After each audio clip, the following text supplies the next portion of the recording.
ও মা জননী গর্ভ ধারিণী, ও মা জননী গর্ভ ধারিণী, ও মা আমি তোমার ছেলে।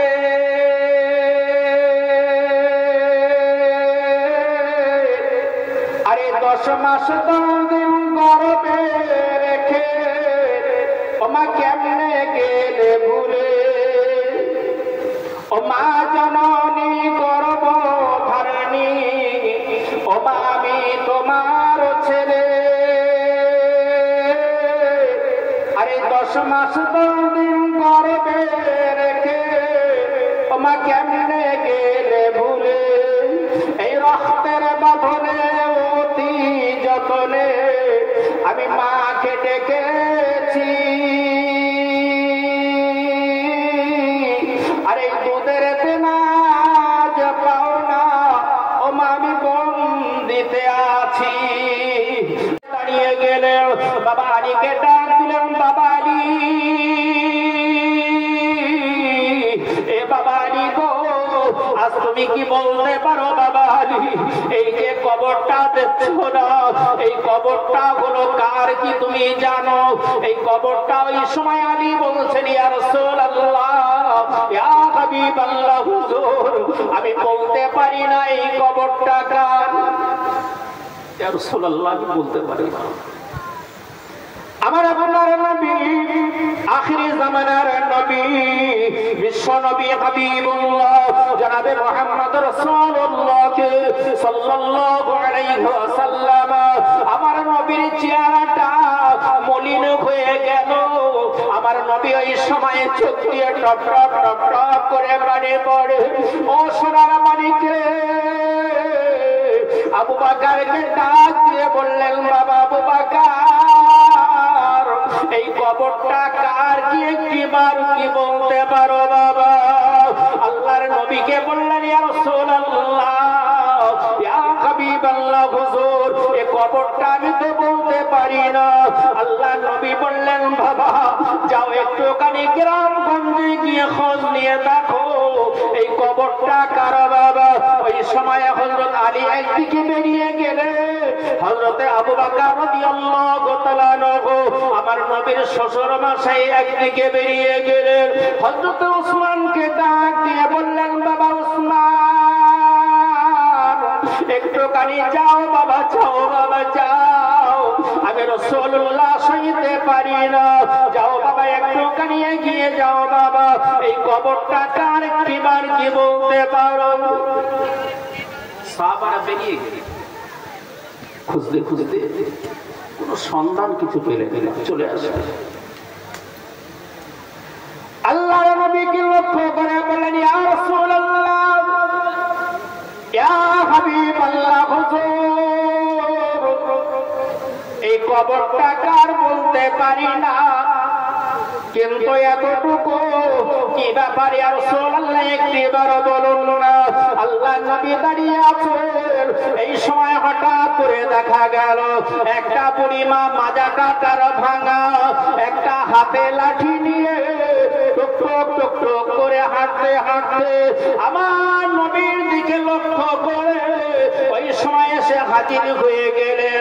আসসালামু আলাইকা ইয়া রাসূলুল্লাহ, আসসালামু আলাইকা ইয়া হাবিবাল্লাহ, আসসালামু আলাইকা ইয়া শাফিউল মুযনিবিন, ইয়া রাসূলুল্লাহ, ইয়া হাবিবাল্লাহ, হুজুর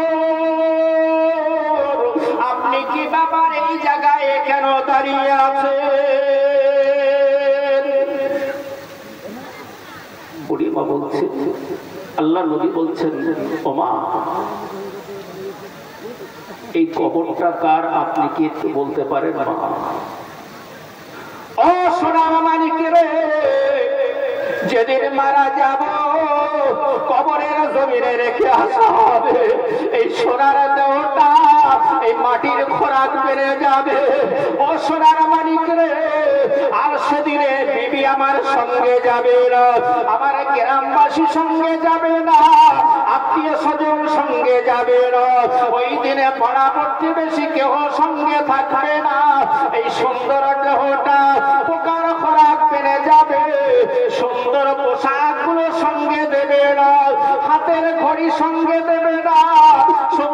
পোশাক গুলো খুলে নেবে, সাদা কাপড়ের কাপড়টুকু আমার আপনার পরিধান করিয়ে ওই কবরের জমিনে রেখে আসবে। সেখানে কবরের জমিনে আমরা যদি মন করে নেকিলের সওয়ালের জবাবটুকু দিতে পারি, ওই কবরের মাটি আমার আপনার সঙ্গে সদ্ব্যবহার করবে। আর অথচ কবরের মাটি ভালো ব্যবহার করবে? করবে কি বাবা? বুঝতে পারছেন কি আমার কথা? ও সোনামানিকরে, আল্লাহর নবী বুড়ি মাকে লক্ষ্য করে বলছেন, মা বুড়ি মা, এই ছেলে এই কবরটা কার কি বলতে পারো?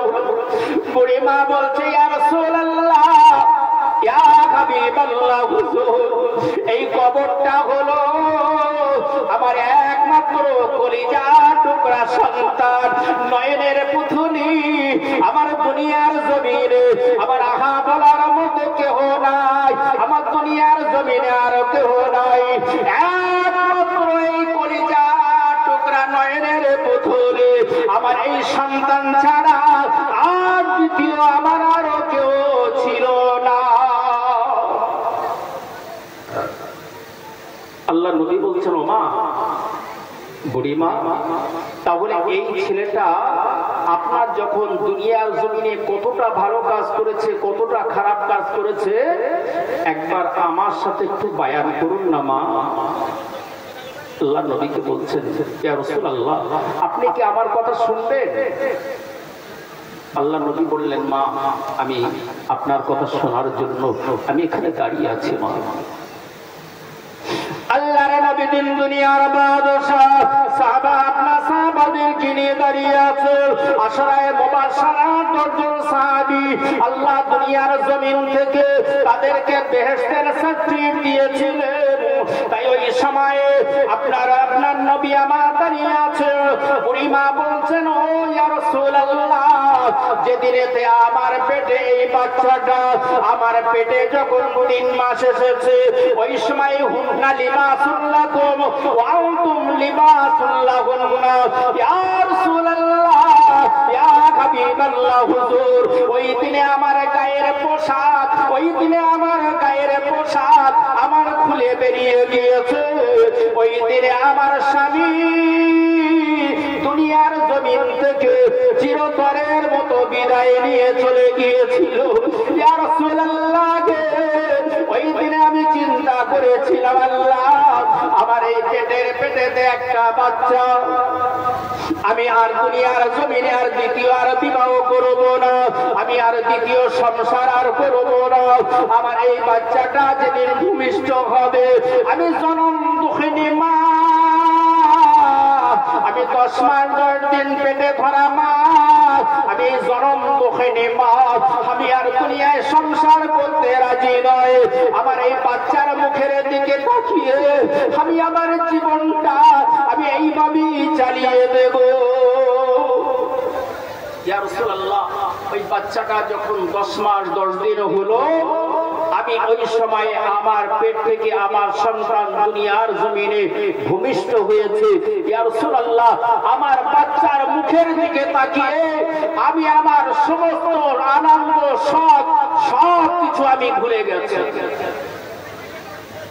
বাবা, যদি সেই সন্তান বাপকে বলে, বুড়ো একটা সাইডে বসে থাক, এখন ভাত খাবি, দেরি কর, আমার বাড়িতে লোক কুটুম এসেছে, আত্মীয় স্বজন এসেছে, তাদের খেতে দেব, তাদের আপ্যায়ন করব, তারপরে দেখা যাবে।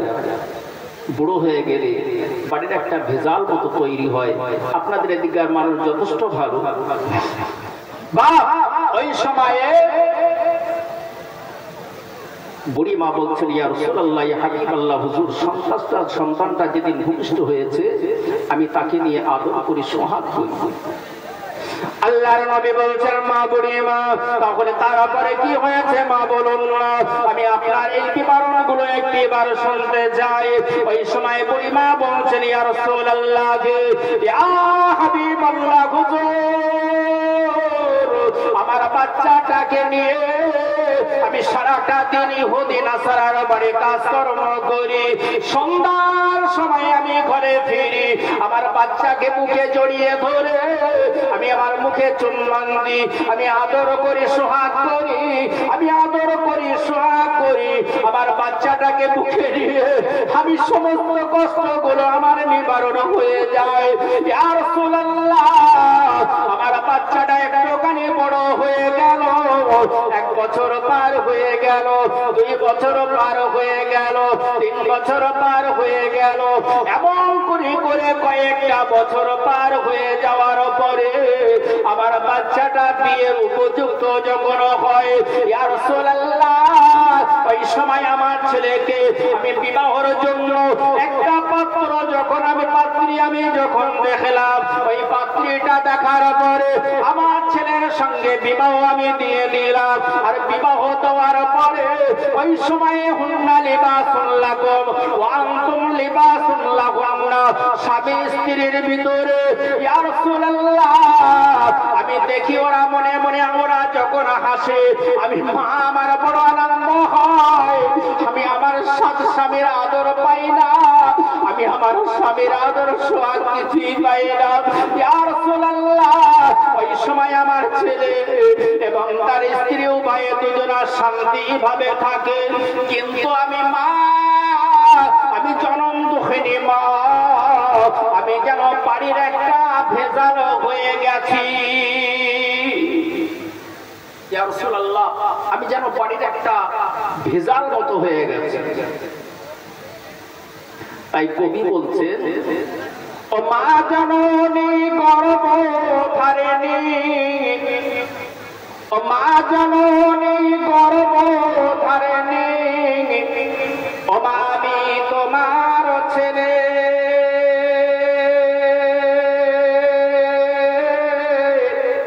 আরে 10 মাস 10 দিন গর্ভে রেখে ও মা কেমনে গেলে ভুলে, ও মা জননী গর্ভ ধারিণী, ও মা আমি তোমার ছেলে, আরে 10 মাস 10 দিন গর্ভে রেখে ও মা কেমনে গেলে ভুলে, এই রক্তের বাঁধনে অতি যতনে আমি মাকে ডেকেছি, আরে দুধের তেনাজ পাও না ও মা আমি বন্দিতে আছি। ও সোনার মানিক রে, মায়ের দুধের 1 ফোঁটা ঋণ আমরা শোধ করতে পারবো না, গায়ের চামড়া গুলো কেটে কেটে আমার সোনার মায়ের যদি জুতো বানিয়ে দেওয়া হয়, তবুও 1 ফোঁটা কি দুধের ঋণ শোধ করতে পারবো? পারবো কি? কোনদিনই পারবো না ভাই আমার, বাবাজি আমার। তাই যদি আমরা সবে বরাতের রাত্রে আমরা জাগরণ করি, তো বাবা জাগরণ করি, কদরের রাতে আমরা 1 মাস রোজা রেখেছি না, ইবাদত করেছি, যা কিছু কি করি আল্লাহর সন্তুষ্টির জন্য।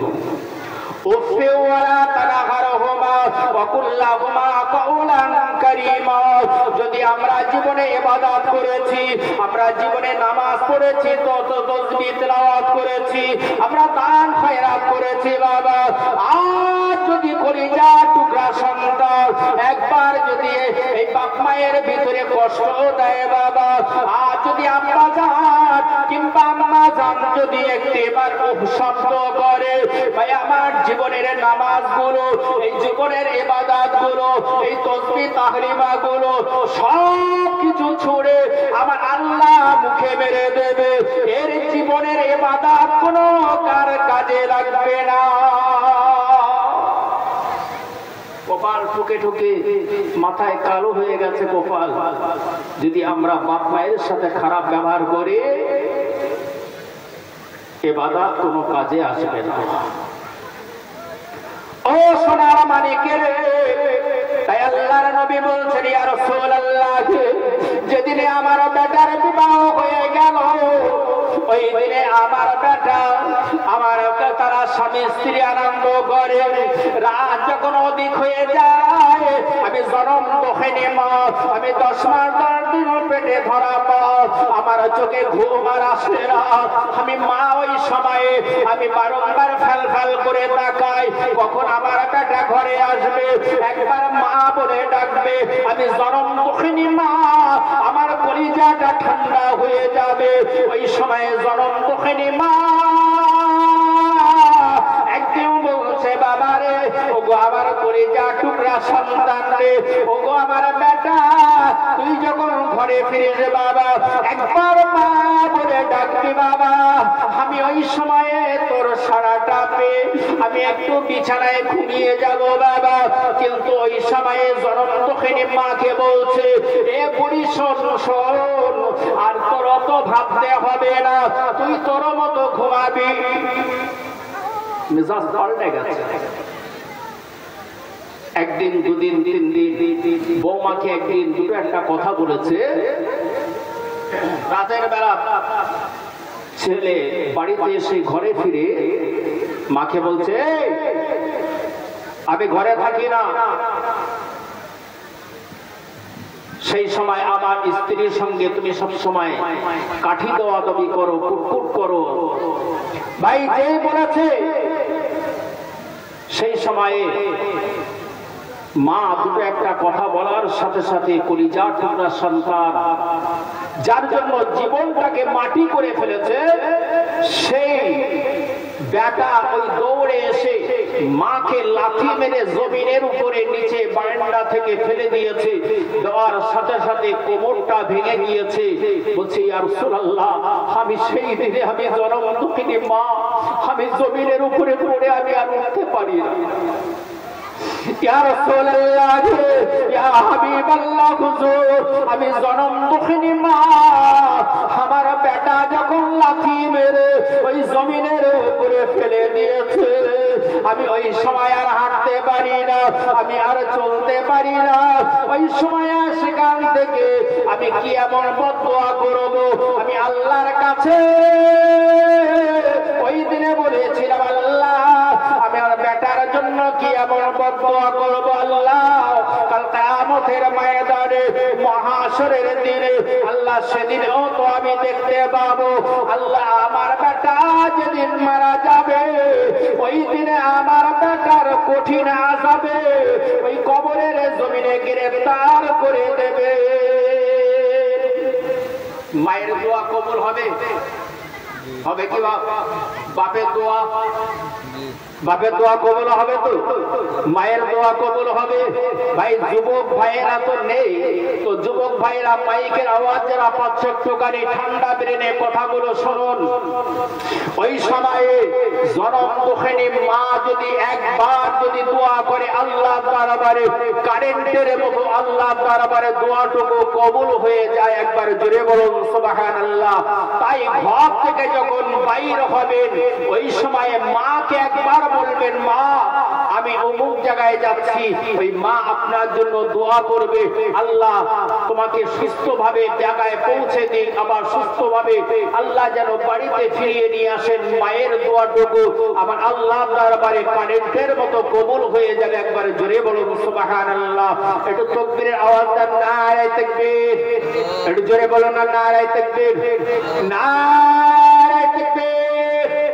ভাইজান বাবাজি আমার, ওই সময় আল্লাহর নবীকে বলছেন, ইয়া রাসূলুল্লাহ, ইয়া হাবিবাল্লাহ হুজুর, আমি ওই সময়ে আমি জনম দুঃখিনী মা, আমি 10 মাস 10 দিন পেটে ধরা মা, আমি ওই সময় আল্লাহর দরবারে দোয়া করেছিলাম।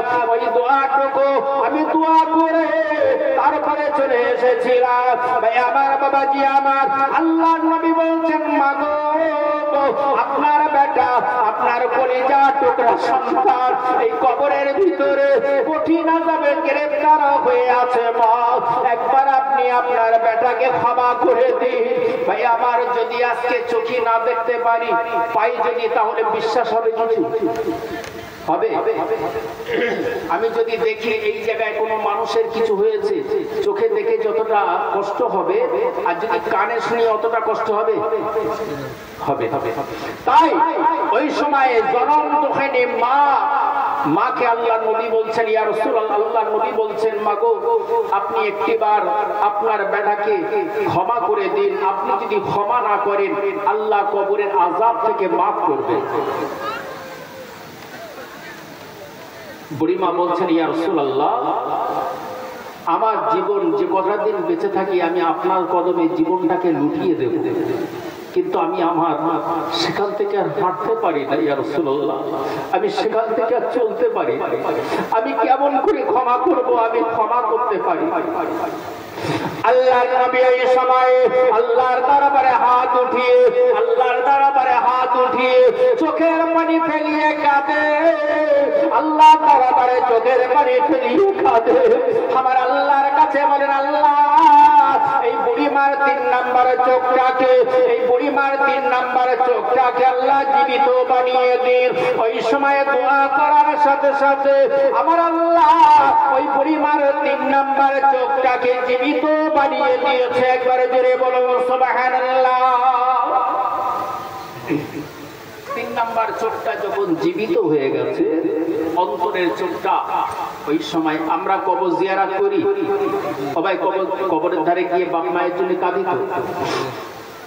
সমস্ত পৃথিবীর আলেম, পৃথিবীর যদি আলা ইন্না আউলিয়া আল্লাহি লা খাউফুন আলাইহিম ওয়ালা হুম ইয়াহজানুন, যারা আল্লাহর ওলি যদি এক সাইডে হাত উঠায় আর কলিজার টুকরা সন্তান, নয়নের পুতুলি নেক সন্তান যদি আরেকটা সাইডে আল্লাহর দরবারে হাত উঠায়, তাহলে সকলের আগে সন্তানের দোয়া কি কবুল হবে? তো আমার আল্লাহ বলছেন, সকলের আগে এই কলিজার টুকরা সন্তানের দোয়াটুকু আমি আল্লাহ আমার দরবারে কবুল হয়ে যায়। একবার জোরে বলুন সুবহানাল্লাহ।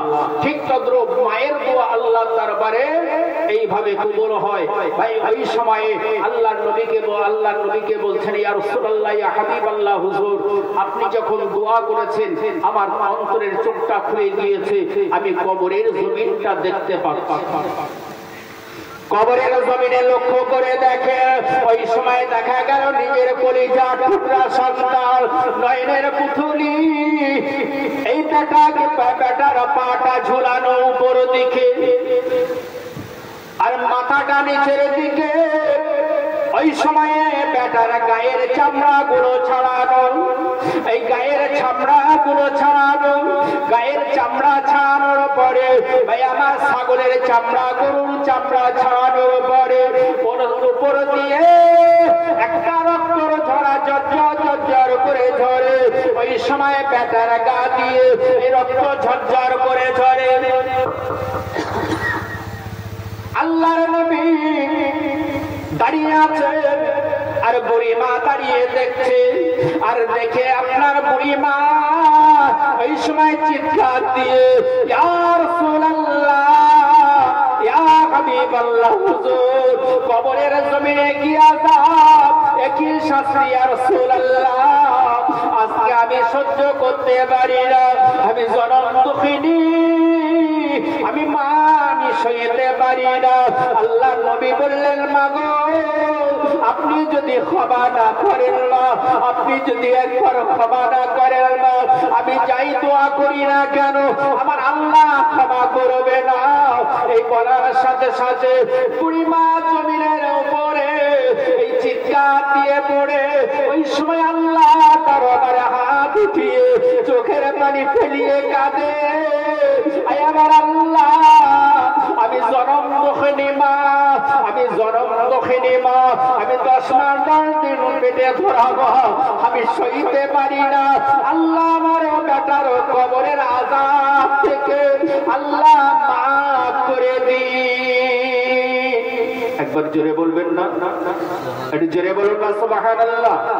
ভাই আমার বলার সাথে সাথে ওই সময় আমার আল্লাহ ওই সময়ে বেটার কবরের আযাব মাফ করে দিয়ে আমার আল্লাহ মায়ের দোয়াতে ওই সময়ে কবরের সঙ্গে আল্লাহ বয়ার জান্নাতের সঙ্গে একটা সুড়ঙ্গ রাস্তা বানিয়ে দিয়েছে। একবার জোরে বলুন সুবহানাল্লাহ।